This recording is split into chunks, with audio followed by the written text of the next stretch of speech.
Who I am is a lost person.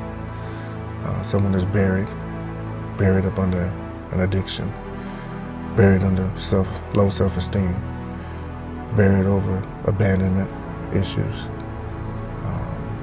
It's buried so deep, no one can find me, including God.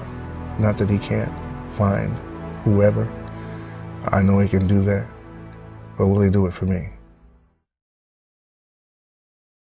One particular summer day, I'd gotten into a fight with a kid, and the other kids in the neighborhood had told my mother, and we went over to his house, the kid's house, and talked to his parents. But when we got back to the house, my mother asked me to play the piano or practice my piano lessons.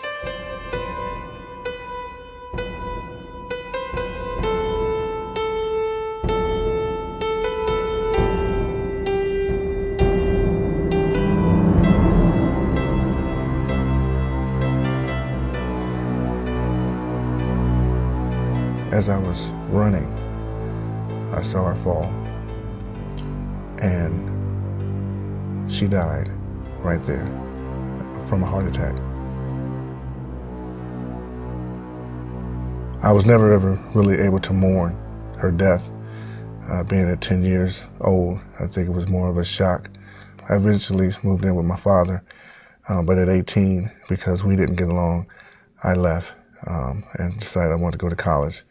But shortly after being there, a girlfriend and I, we got pregnant, and instead of finishing college, I started a family. When I was 28, an old high school friend of mine that I ran into introduced me to crack. Crack took my life by storm. I lost jobs, eventually lost my wife and my 2 girls.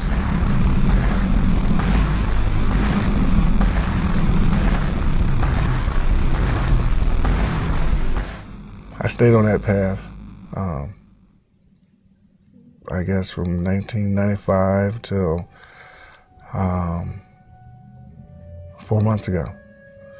You know, there were bits of pieces in my life where I would have some type of success, a little sobriety and clean time, but eventually it would all wither away. There was a point in my life I had totally given up all hope. I had lost my faith. I had lost hope for not only a life, but any significant existence. And that's when I started committing crimes. I started snatching money out of cash registers at restaurants. Eventually, I got caught, and I served a year and a half in the penitentiary. So I would leave the penitentiary, go to a halfway house, try to get clean, wouldn't work, and end up back in the penitentiary. This past, I say April, I was released from the penitentiary and did the same thing. Started using drugs again, made my way here to Cincinnati, and I was just walking the streets.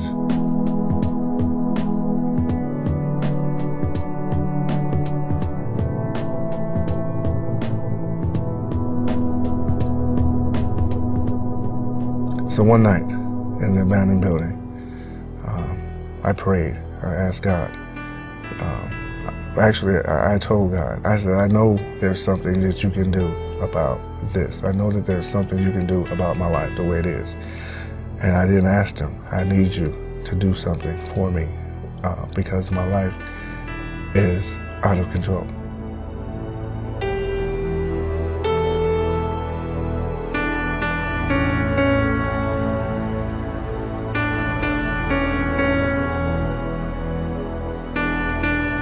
The first day of that program, the director, Sherman Bradley, he asked me a question. He asked everyone a question, but it was a very personal question to me. And he asked me, who was I? And because of all the pieces that I felt missing in my life, you know, I didn't have a clue as to who I was. And he made it very simple and plain to me. that I'm the child of God.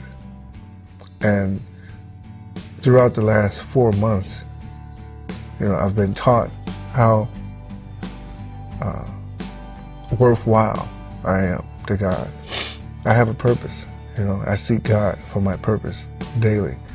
I have a vision. I have hopes and I have dreams. The last 4 months have afforded me that. Being able to look not at me, but look at me through Christ's eyes. These are things that have made a difference in my life. These are the things that have made a difference in me staying clean and sober.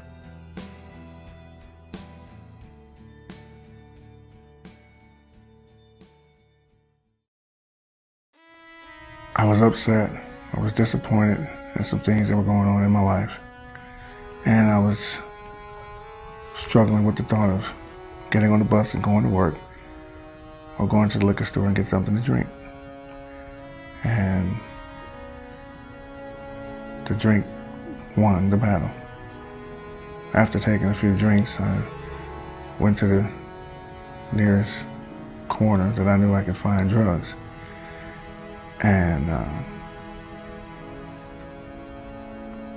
got the drugs, got high, and pretty much stayed out that night. So I left the mission and went back in circles again, using drugs for a few weeks. Eventually I came to my senses, realizing that I didn't have to live that way anymore.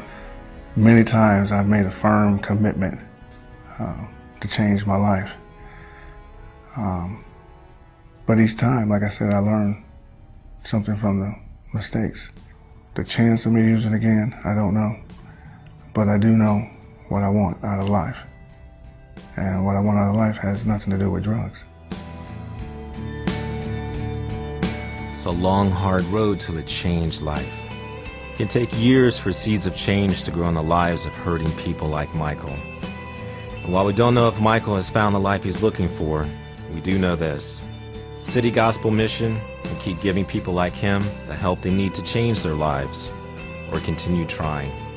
Thanks to God's grace and the generous help of caring people like you.